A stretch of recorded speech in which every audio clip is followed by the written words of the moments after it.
A Lamp Unto My Feet by Walter C. Lanyon. Read by Electric Mud Puddles. Chapter 11. The Secret Power. Let there be light, and there was light.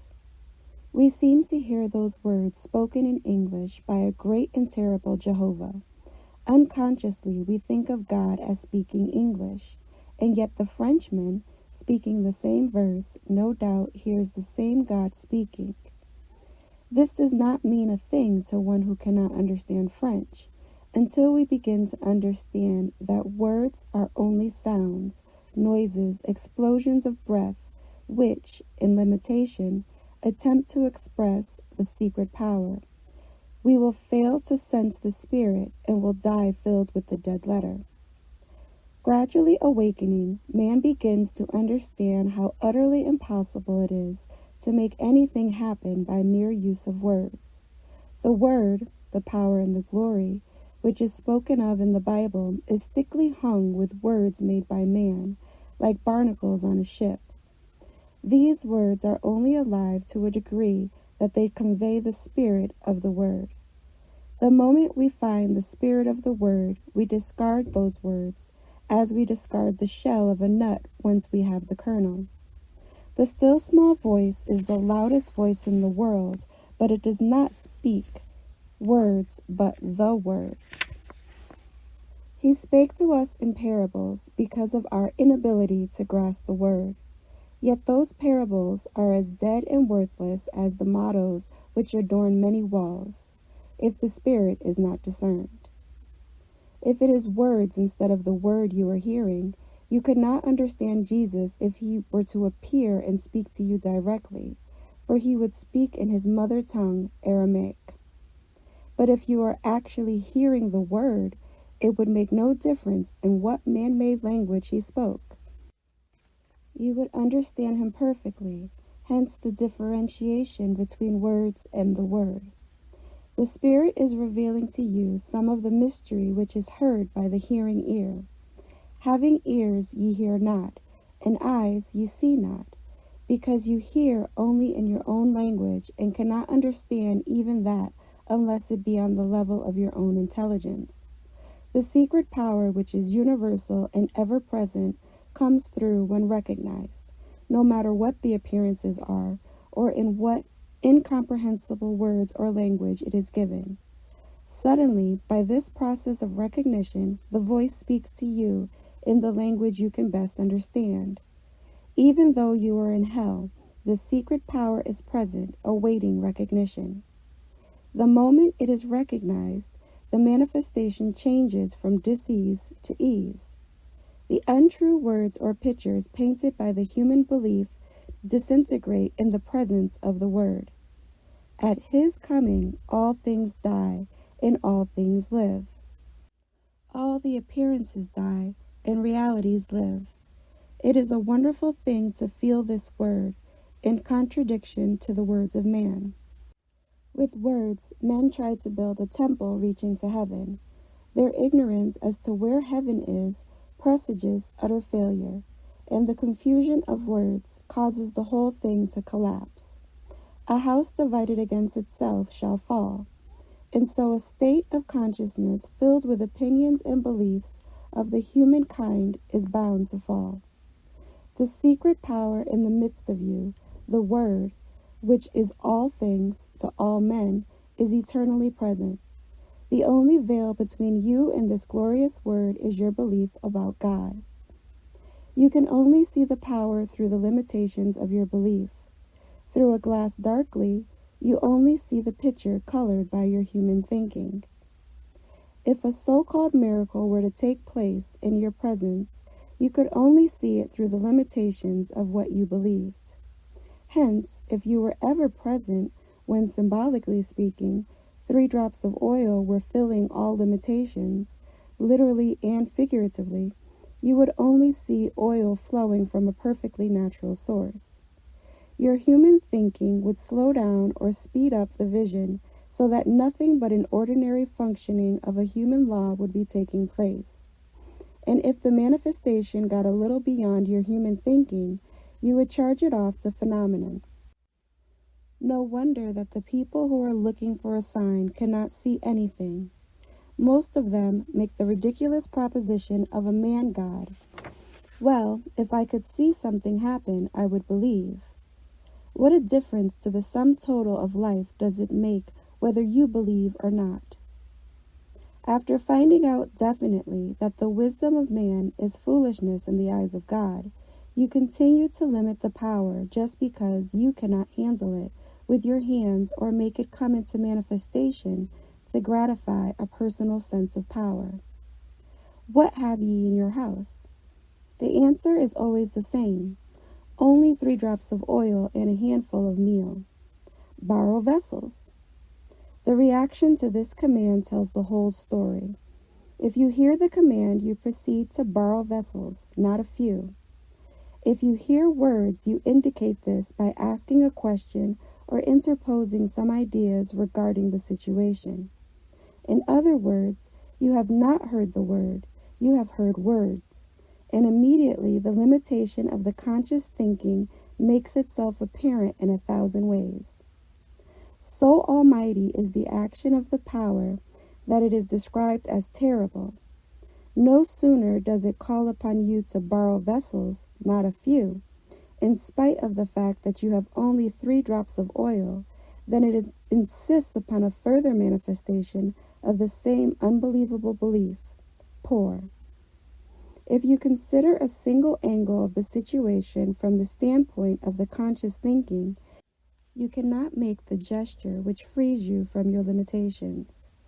Do you begin to see that the widow, an oriental symbol of the most wretched state of existence, could not for one instant square anything that was taking place by understanding gleaned through the glass darkly of her human mind?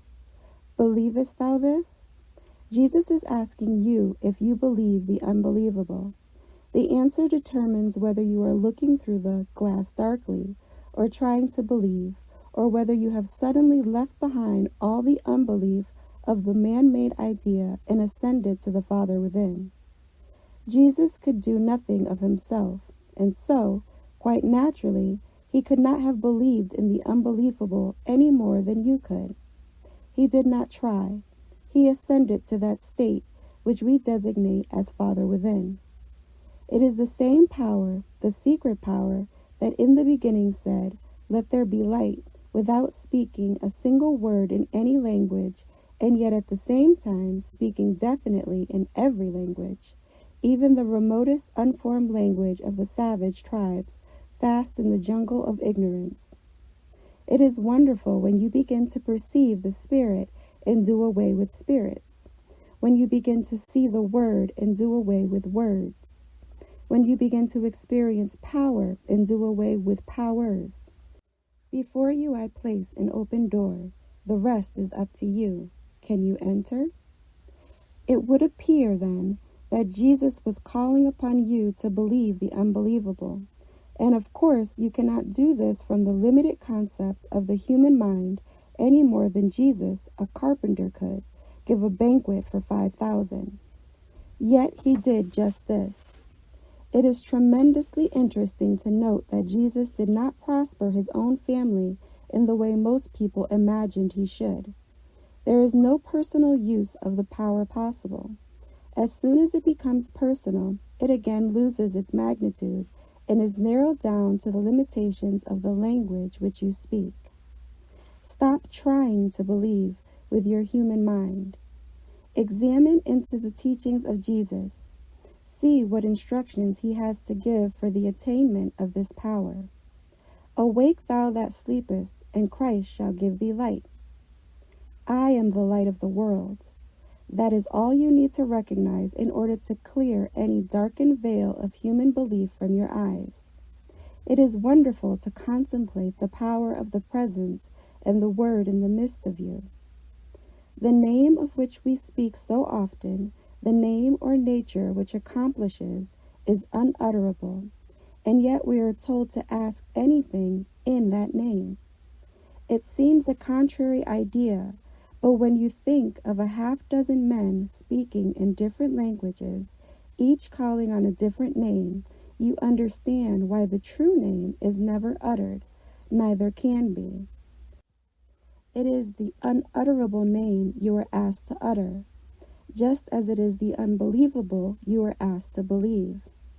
The human intellect is dumbfounded by the works of God, and the more it tries to reason, the more confused it becomes, until in sheer desperation it charges everything to imagination. Do you by any chance imagine that you could feed 5,000? Do you by any chance believe that you could raise the dead? Do you by any chance believe you could open the eyes of the blind? Until you do, you are not obeying the command, "Go thou and do likewise." Until you realize that you can do nothing of yourself, you cannot do the something that is demanded of you as a follower of the Master. We do not correct the shortcomings of the individual in order that he may do the works. His recognition of the presence will attend to all these minor details. Getting ready to serve God is just the procrastination of the human unbelief and is the surest sign that you will end by serving yourself. The beggar at the gate was asked to rise. The blind man was told to open his eyes. These holy manifestations are possible at any time they are accepted. So it is with you. No matter how the mire of human life has closed in about you, you are in a position to serve the secret power by carrying out its commands. Stop looking to your limitations or qualifications to serve God. Both of these are cast away in favor of the new light which reveals the hidden things, hidden since the beginning of the world. These hidden capacities will be sufficient to release you from the place of manifestation. Call upon me, you, the reader, call upon me and I will answer you. Not maybe or perhaps I will answer you. Utter the unutterable name. Believe the unbelievable. Launch out into deep waters. Come to me. Rise up and walk. Open your eyes. Arise from the dead. Do you begin to see, to hear, to understand what is the height and might and majesty of your risen Lord? What have ye in your house? Nothing? Well, that nothing is sufficient to make everything run over with the joy of the presence. Why should we choose oil as a symbol except that it embodies the joy and richness of life? Thou anointest my head with joy, oil. After that, my cup, the consciousness I hold to the universe, runneth over. And so the symbology goes on. The most wretched state of mind has within itself the necessary 3 drops which can fill everything. Yes, beloved, I say to you, he that hath an ear, let him hear what the Spirit saith unto the churches. It is wonderful what this word is saying to you. You are hearing it through your own understanding, in the language, in the manner, after the fashion, but I am speaking it universally, only in the word. Presently, the English God and the French God and all the other national deities fall from their niches in favor of the one God, the presence, here, there, and everywhere. The Word, which was the substance both visible and invisible in the beginning, remains invisible until it is recognized, just as God or the Word, in a hell of beliefs which burn and consume everything, remains invisible and inaudible until he is recognized. To recognize the word as present is to cause it to embody itself and thus consume the limitation which you are experiencing through the belief in words. All this may seem to be a play on words, but if you will contemplate the wholeness or oneness of the unbroken, indivisible thing called word, you will understand what is meant.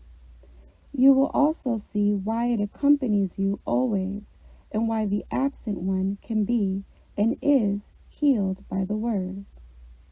It is as if you were swimming in the Atlantic Ocean near the English coast, and another swimming in the same ocean near the coast of New York, physically apart, yet in the one. The wholeness and oneness of the Word in which we all live and move and have our being suddenly comes to light, and we perceive how it is that if I take the wings of the morning and go into the uttermost part of the earth, still thy hand shall lead me. There is no place you can go, no condition you can encounter that is not filled with the Word. This very Word remains invisible, inaudible, impersonal, awaiting recognition. Call upon me. You have to call from the standpoint of recognition of the presence, or else you are calling to a God a long way off. Am I not a God at hand? Am I a God afar off? The answer to your recognition is as certain and as automatic as an echo in a canyon. You have nothing to do with the answer. That is entirely out of your hands, just as the matter of the echo is entirely out of your control once you have called. Water takes any shape ready to receive it, without question or comment, and yet it only has that shape so long as the form holds together. It has no shape or form of its own. Spirit, or the Word, has been likened unto air, the wind that bloweth where it listeth. No man can know whence it cometh or whither it goeth. Everything is filled full of it, and it takes the form and shape of anything, but at no time is it that form. So the Word takes the form of the idea that has been called out. It is deeper than the old idea of visualization. It never solidifies. It simply fills full the form placed before it, and yet at no time is it that form. Awake, thou that sleepest, and Christ shall give thee light. Awake and arise from the dead. The embodiment of the Word which took place in the beginning at the command, let there be, still goes on. When you understand that the purpose of God is not to work out problems, but to reveal, you will also realize that your business in life is not to receive, but to give. The old threadbare psychological trick of giving as a means of getting must be exposed before the stream of substance can run into manifestation through you. You give because you cannot help it, and would not once you conceive of the nature of the Word. It does not need to receive. It is so conscious of the all-substance, and yet, in this very giving state of mind, it is conscious of receiving everything from the source, which leaves nothing to be desired. At the same time, it does not in any sense of the word turn away from the gift. All this glorious revelation of giving and receiving will be brought clearly to your consciousness if you contemplate the presence of the Word here, there, and everywhere. Have you not often heard of a person repeatedly going out of his way to help another being suddenly turned upon and rent sore by the other? What ingratitude! You have only heard what every man experiences if he insists upon taking the part of God and depriving another soul of its own contact with the presence. The conscious thinking may whine and cry for another to carry its burden, to support its weakness, to sympathize with its negation, but in the end, that soul will rise and throw off this shackle and will claim that it has been brutally treated by acceptance of its shortcomings as realities. It is too common to mention, and yet it contains the marvelous law of letting the soul come into its own place of expression. The helper in life is so very often the hurter. He makes real all the limitations that he would relive. He is filled with sympathy. He recognizes the evil conditions, even while trying to alleviate them. No wonder, then, that the soul held in such a false light rises and puts an end to this bondage to another's sympathy. The Christ stands with compassion, but never descends to the point of recognizing evil by sympathizing with it. The apparently cold, unfeeling reply to the beggar at the temple gate was the kindest and most loving thing that could be said. Instead of condoning his fearful condition, which had already been pronounced incurable, by throwing him a handful of gold, the glorious gift of gifts was given unto him. Silver and gold have I none for you, it would only prolong your present wretchedness. But such as I have, the power of recognizing the Christ in you, or the presence of the Word, give I unto you. Rise and walk. What a gift! How would you like to receive it? The human mind, in its limitation of words, imagines it would rather have a loaf of bread or a piece of gold than the gift of the Spirit.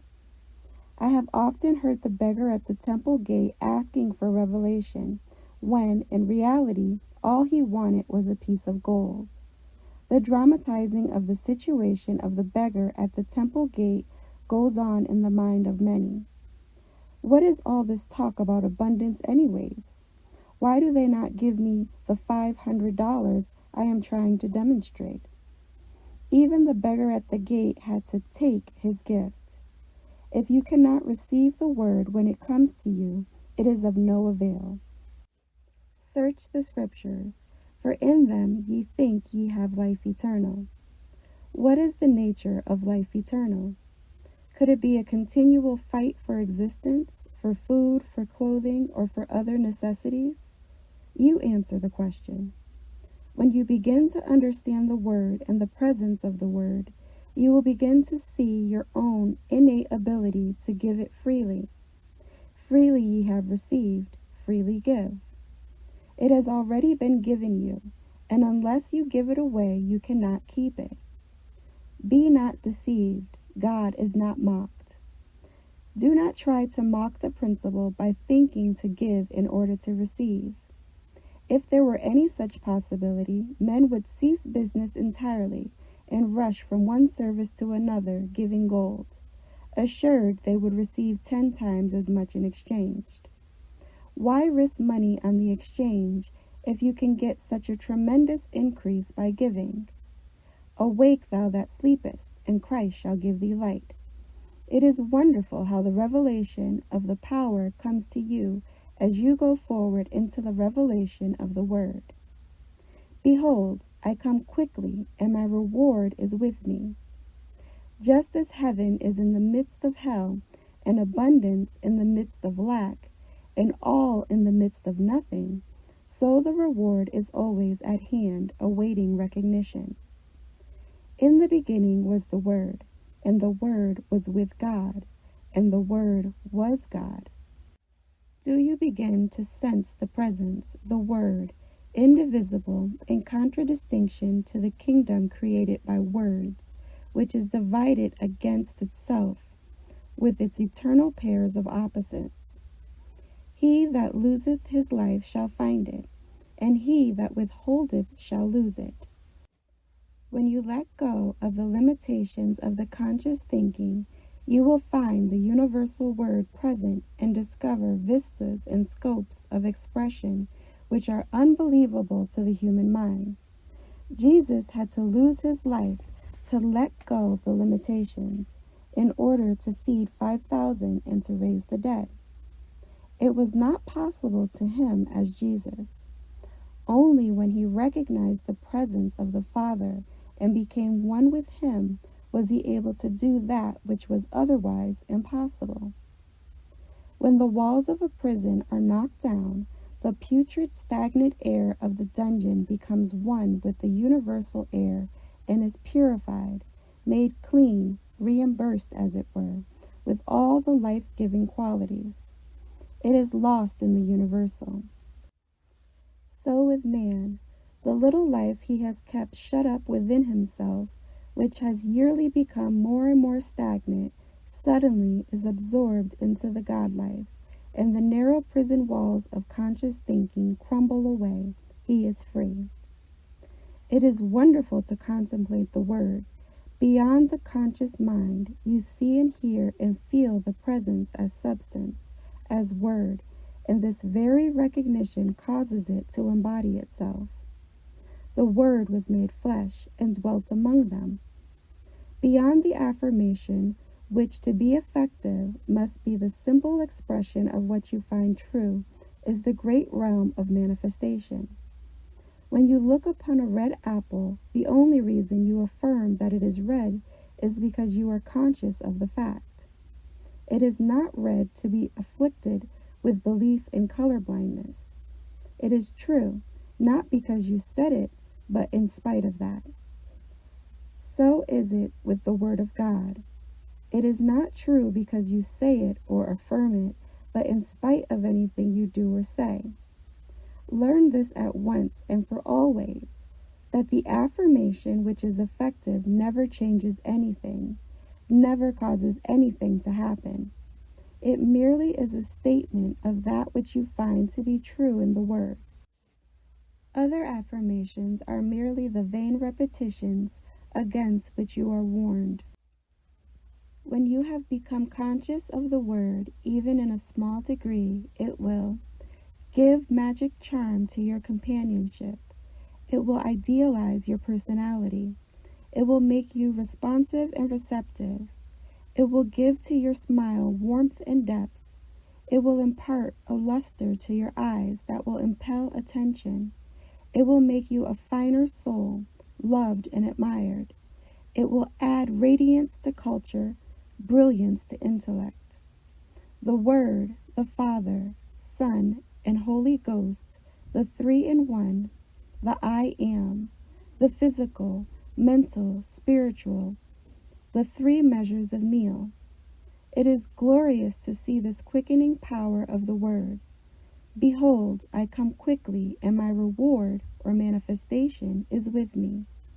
To perceive the wholeness of the Word is to understand how it is that before they call, I will answer.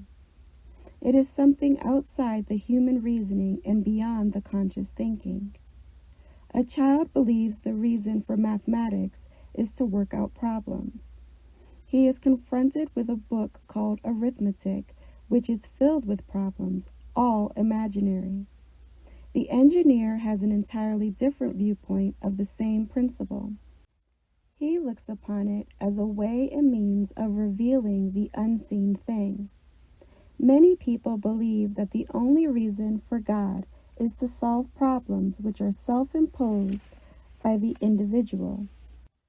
It is thrilling when we enter the door of revelation, which brings to our attention the fact that God is not for the purpose of working out problems, but for the revelation of heaven on earth.